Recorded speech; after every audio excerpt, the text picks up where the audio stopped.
Alright, so look. If you been on the channel for a minute, you know me, bruh. You know I fuck with YoungBoy, bro. That's my GOAT, you feel me? That's my GOAT at the moment, you feel me? YoungBoy is really one of the first artists I actually started listening to, for real, I ain't gonna lie. Cause that nigga came up right as I was coming up in I was in like 4th, 5th grade, and he started when he was like 16, 17, you feel me? And he started dropping like when I was No Smoke and all that came out, bruh. Yeah. But this is the JayDaYoungan versus Louisiana. What really happened, you feel me? But this info is documented by Louisiana authorities, not my opinion. Some info is alleged, still to be proven in court. This is not a legal opinion. All right, bet. So he just said it. I'm just a reactor. I'm going to say what I say. I'm just a reactor, you feel me? I don't got no beef with none of these people. I ain't know none of these people. I'm just here to see what really happened. You know, I fuck with YoungBoy, bro. And all I know is at the time when JayDaYoungan passed, he had hella shit going on with YoungBoy, bro. And they saying, you know, YoungBoy not one of them ones you can just play with like that, you feel me? But he also had a lot of other shit going on, though. He had a lot of other shit I knew about going on too. But I'm fun just get into the video, see what he's talking about, see what's going on, see what really Welcome what back really to happened. Another episode of Swamp Stories. For this episode, we cover a breaking story that everyone wants to know about. No one knows what's really going on, and no one really wants to do the research. So that's where Swamp Stories comes in. But before we get into it, make sure to leave a like and subscribe if you're new. You can make sure you leave a like and subscribe if you're new. You feel me?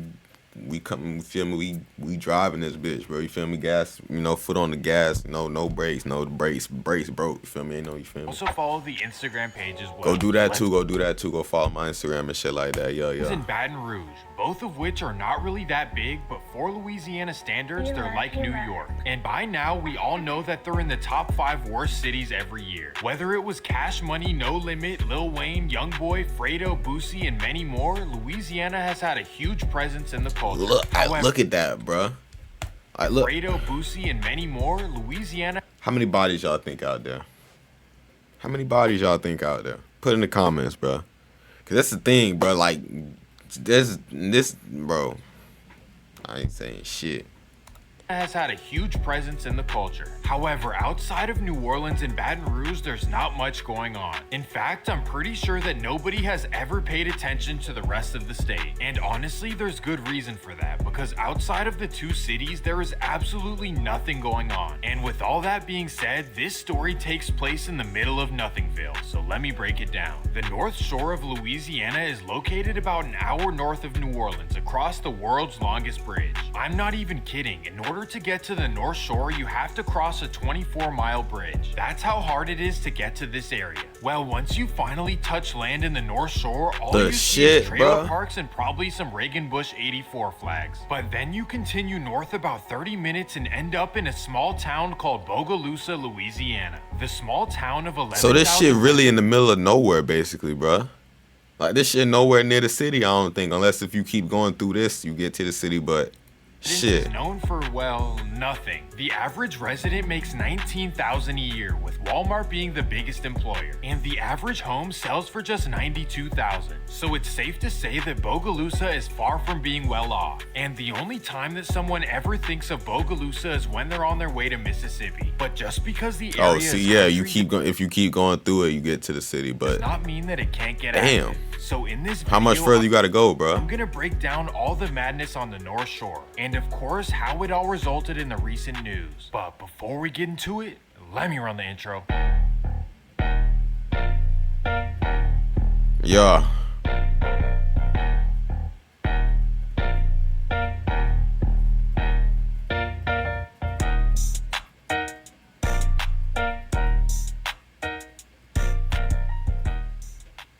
Well, this is where a young man named Javorius Scott was born in 1998. He grew up in a small house on Superior Ave. His area is just like any southern town, with small houses and trailers spread out. But growing up there is nothing like New Orleans or Baton Rouge. In fact, Bogalusa will only see about 1 to 2 incidents a year. So other than those 1 or 2 days, the town is pretty quiet. But that doesn't mean that growing up there is without struggle, because poverty is a huge issue. It's only quiet because it's a small small town with no other cities within 20 minutes. In fact, the closest town is Franklinton, which is 27 minutes away. So essentially, Bogalusa is a big family because all they have is each other. Well, through a poor and boring upbringing, all Javorius had was music, and he began taking it seriously in 2016 at just 17 years old, this time under the name JayDaYoungan. Almost instantly, his songs blew up and reached millions of views. He began being noticed by local rappers such as Baton Rouge's Scotty Kane and most importantly NBA YoungBoy. And in 2016, he released multiple songs with YoungBoy's brother 3-3 and Scotty Kane. As time went on, JayDaYoungan... That's crazy, bro, because JayDaYoungan and YoungBoy and Young and Ace and all them, they was real close at one point, bro. Like, they was like, yeah, like, we could have got some collab. They was close to the point where we could have got some collab albums at one point, bro, but the shit went left. Shit went left and probably made a U-turn, bro. Because, yeah. Seemed to get more and more popular, especially in 2019 with songs like 2-3 Island, which hit number 17 on US charts. Well, right at the peak of his early career, Jay decided to make an interesting decision. Behind closed doors, he and YoungBoy had some disagreements in 2019. Essentially, YoungBoy was upset that his baby mom was messing with JayDaYoungan, so he texted Jay and the thing is, I know about this whole situation. I just don't know where it got to the point to where, like, boom, like, nigga got like dead in, like, violated, bro. But told him to tell the girl to stop. It's crazy I don't know how it happened, bro. I don't know if that made sense, but YoungBoy wanted Jay to cut off his baby mom out of respect for their friendship. And honestly, it makes sense. If we're friends and make music together, you should have the decency to not interact with the mother of my child. Well, the alleged baby moms, bro. Baby moms, bro. That Jay told YoungBoy that he would cut her off, and for the time being, he did so. But then the two got into a disagreement over an unreleased song that had leaked. YoungBoy blamed Jay for sending out their exclusive song to friends who leaked it. So in response, Jay allegedly started rolling with the good old baby mom. In reality, this should end a friendship, but definitely not serious. And nowadays, bro, YoungBoy don't even fuck with Jania, bro. Like, she just the mom of his son, you feel me? Like, he don't even, I don't blame him, bro. She done got a lot of niggas killed, bro. If you really think about it, bro. Like, if you been following YoungBoy and his whole situation, she done got a lot of niggas killed, bro. She's the reason, bro. A lot of these rappers done got killed, bro. But when you're dealing with guys from North Baton Rouge, serious results can come from minor situations. Yeah. Look can be the last. And you would think niggas know that by now, bro. Trust me, these are not people you want to cross. Well, despite YoungBoy being a feared character in Louisiana and Jay not so much, he made a bold decision to escalate everything. On April 9th, 2020, he dropped a song called 38K, clearly dissing YoungBoy and everyone he rolls with. He also admits and brags on the fact that he had a situation with YoungBoy's baby mom. And of course, this made YoungBoy angry, but not I'll drive 2 hours away to potentially find you angry, especially when he's dealing with rivalries in his own city. So for the meantime, everything was online disses. That nigga Herm about funny as fuck, bro. Both sides, including the Baby Joe funny as fuck, bro. They funny as fuck, bro. The national attention, the streets of Louisiana were paying attention to a different rivalry. So let me break it down. The North Shore of Louisiana does not have a history of rivalries in any way. In fact, residents of New Orleans and Baton Rouge would laugh at the notion of the North Shore being active. Here and there are personal vendettas, but it's nothing compared to Baton Rouge. But in 2020, things started to change. The entire North Shore is pretty much divided into two sides. Now mind you, this is from official articles in Louisiana, so I'd rather present the official news instead of the rumors. Anyways, so let me introduce you to the sides. First, let's start off in Roseland, Louisiana. This small town of 1,200 people is known for nothing, but they do have a small group of guys that call themselves the Purple City Boys, also known as PCB. And being that they're from a tiny town where nothing has ever happened, it's safe to say that it was all just an image at first. Like, who are they gonna beef with? Farm animals? Well, regardless, they have rappers named PCB Buck and PCB I ain't never heard of these Tyke. niggas, I ain't gonna lie. And honestly, I didn't even want to listen to the songs after seeing the low views, but they're actually not that bad. I feel like there's a lot of undiscovered talent in these small areas. And that takes us to 2019. That's when PCB started going at it with a group called La Familia. They originate from Hammond, which is another small country town, but they have members that are spread out through the entire North Shore, and their main rapper is 700 Jeezy. He's had a couple decent songs, but he's more known for another kind of drum. Well, according to Louisiana prosecutors, La Familia rolls with two groups. The first is Hunger Gang, also known as HG. They are centered in the town of Covington and have a rapper named HG Suave, who's actually I ain't never heard of none of these finally, niggas, bro. La Familia rolls with a group of guys in Bogalusa, specifically in JayDaYoungan's hood, which they call 2-3 or simply the 2. So essentially it comes down to PCB versus La Familia H3 and 2-3. I hope that's not too confusing. Well, in early All I know is 2020, the PCB rappers versus began everybody, dissing bro. each other from both sides, especially TJ and 700 Jeezy. This could possibly be the very first rap rivalry in the North Shore history, and things would get serious on June 21st, 2020.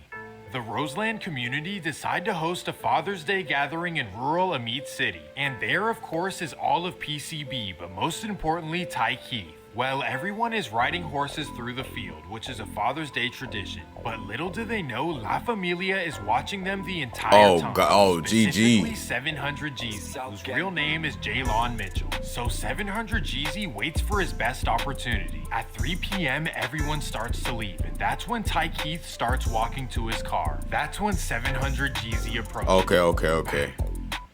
Damn, he got his ass. But I thought nigga was finna get sniped off the horse.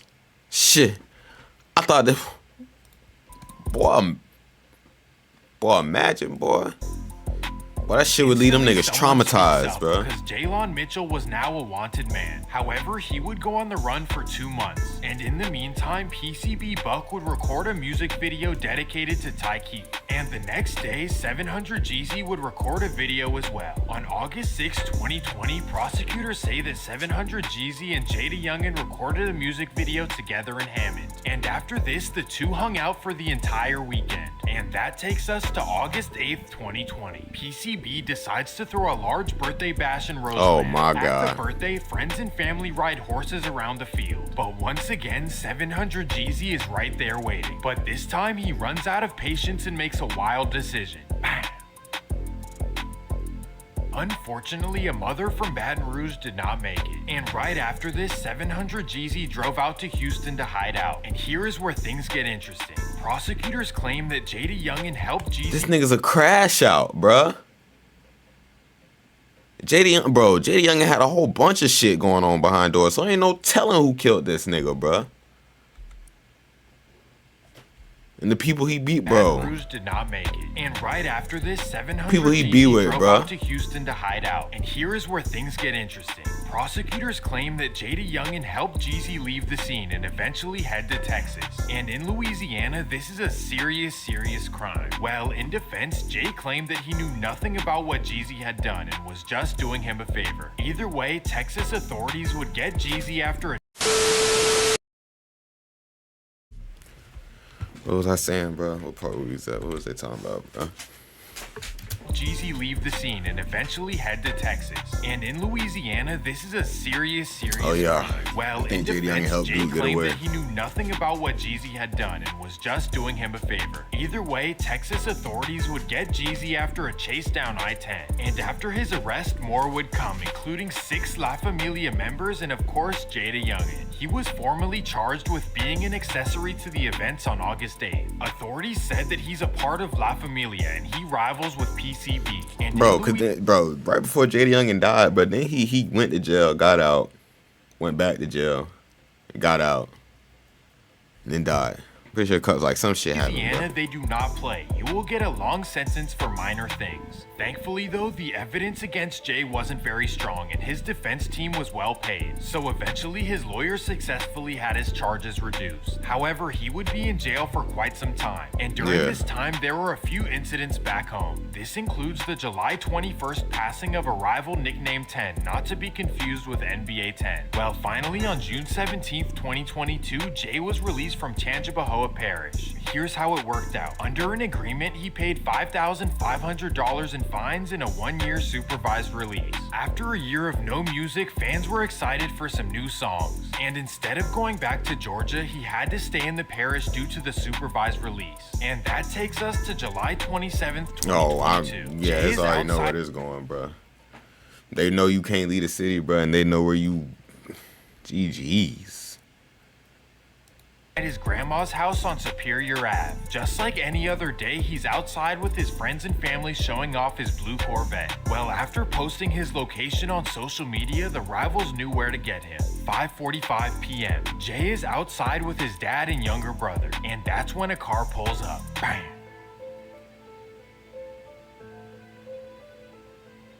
Quickly after, he's driven... 2 people died that day? His dad didn't die that day, bro. Quickly after, he's driven to Our Lady of Angels, just a mile down the road. Well, little did they know the whole time the rivals were still following them. So when they arrive, bam! Thankfully, this time everyone was okay, but unfortunately, Jay did not make it. So after this, social media erupted, with 90% being positive and 10% being rivals clowning. Online, you can find all kinds of clips and screenshots of both NBA and PCB members clowning Jay on Instagram. But honestly, I'd rather not show that. Either way, people have been speculating whether it's NBA or if it's the whole point of this video, bro. PCB, and maybe it's neither, but what do you guys think? Interestingly enough, 700 Jeezy's brother Twan is close friends with YoungBoy's brother in NBA 10. As you can see, JayDaYoungan has songs with Twan, and they're also seen together in social media posts. So if 700 Jeezy rolls with JayDaYoungan and his brother rolls with YoungBoy, how does this make any sense? Especially... Hold on.